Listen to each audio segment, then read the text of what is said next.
আসসালামু আলাইকুম। আমি টোটল ইটালি থেকে বলছি। আপনারা জানেন যে আমাদের প্রচুর পরিমাণে স্ট্রবেরি আমরা টোনারের মধ্যে লাগাইছি এবং সেগুলোর পরিচর্যা আমি আপনাদেরকে পর্যায়ক্রমে দেখাইছি। তো দেখেন, স্ট্রবেরি এমন একটা ফসল যেটা যদি আপনি নিয়ম মেনে করতে পারেন তাহলে এই ফসলে কোনো লস নাই। তো দেখেন, আমাদের স্ট্রবেরিগুলো অলরেডি ফুল চলে আসছে, এমনকি মুকুল চলে আসছে। ছোট ছোট স্ট্রবেরি অলরেডি ধরা শুরু হয়েছে। তো দেখেন কতটা ফলন হবে, আপনি একবার নিজে কল্পনা করেন। এই যে দেখেন, এগুলা কিন্তু আপনার স্ট্রবেরির ফুল। এখান থেকে মূলত এই যে আপনার ছোট ছোট যে স্ট্রবেরিগুলা, যে এখান থেকে কিন্তু স্ট্রবেরিগুলো হবে। এই বছরে কিন্তু আপনার শীত তেমন একটা বেশি পড়েনি, যেটার কারণে কিন্তু স্ট্রবেরির ফলনটা গত বছরের চেয়ে তুলনামূলকভাবে কম হবে। তারপরেও কিন্তু খুব একটা খারাপ নয়। যে দেখেন কত পরিমাণে ফুল চলে আসছে। আর অলরেডি স্ট্রবেরিগুলো দেখেন, একটা গাছে কি পরিমাণে স্ট্রবেরিগুলো উৎপাদন হয় এটা একটু দেখলে বুঝতে পারবেন। দেখেন,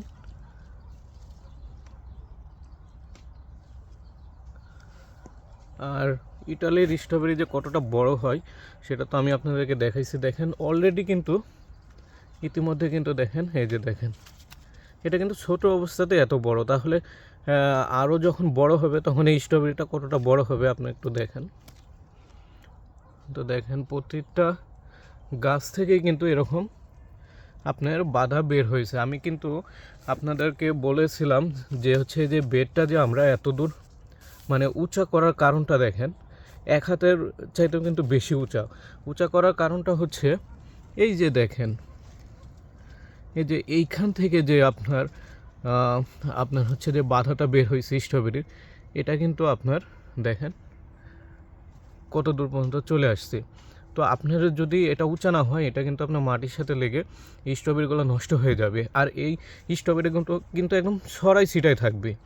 এখানে আপনার স্ট্রবেরির গায়ে কিন্তু কোনো প্রকার আঘাত বা হচ্ছে আপনার পচন ধরবে না। এক কথায় স্ট্রবেরিগুলো একদম সতেজ থাকার কারণে কিন্তু আমরা এই মালচিং পদ্ধতিটা ব্যবহার করে থাকি।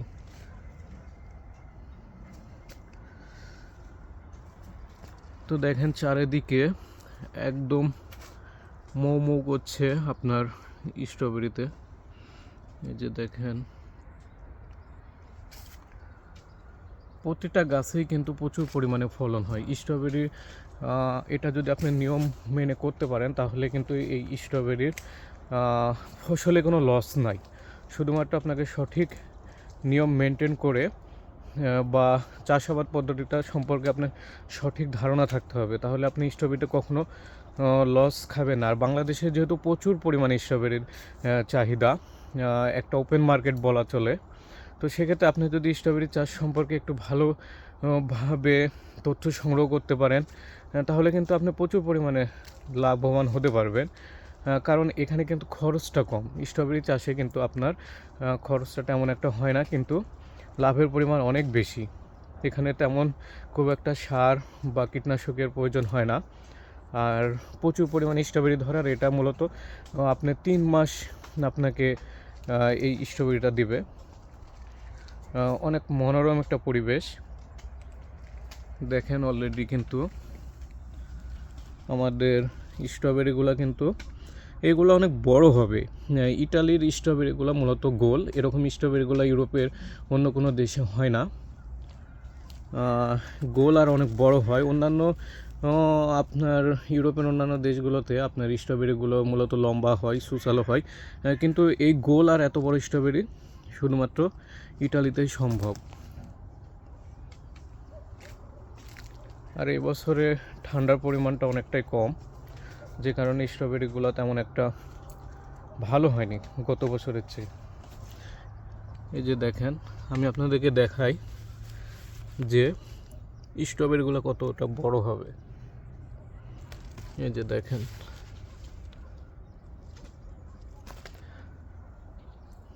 তো অলরেডি কিন্তু সব গাছেই কিন্তু আপনার স্ট্রবেরি চলে আসছে।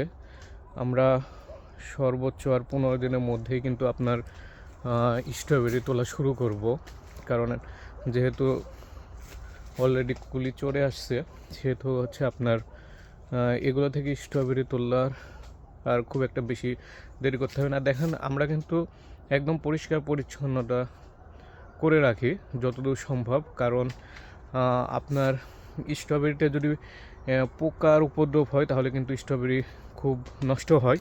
তো সেক্ষেত্রে আপনাকে কিন্তু অবশ্যই পরিষ্কার পরিচ্ছন্ন রাখতে হবে। আমরা কিন্তু যতটা সম্ভব দেখেন পরিষ্কার রাখার চেষ্টা করি সব সময়।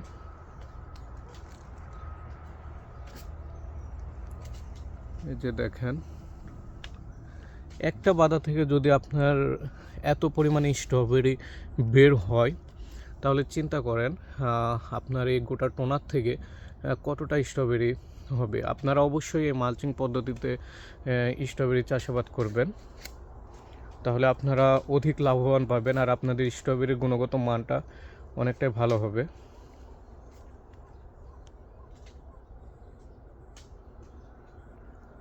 তো ঠিক আছে, আজকের মতো এই পর্যন্তই। আমি আসলে ভিডিওটা করি আপনাদেরকে যারা বাংলাদেশে আসলে কৃষিকাজ করেন তাদেরকে একটু ধারণা দেওয়ার জন্য যে আপনারা কিভাবে কম খরচে অধিক লাভবান হবেন। এটা আমার কোনো পেশা নয়, এটা আমার শখ। আর আমি নিজেও ইনশাল্লাহ যদি বাংলাদেশে যাই তাহলে আমি এরকম প্রজেক্ট করব, সেরকম আমার প্ল্যান আছে। তো সবার জন্য শুভকামনা রইল। অনেক অনেক ভালো থাকবেন। আসসালামু আলাইকুম।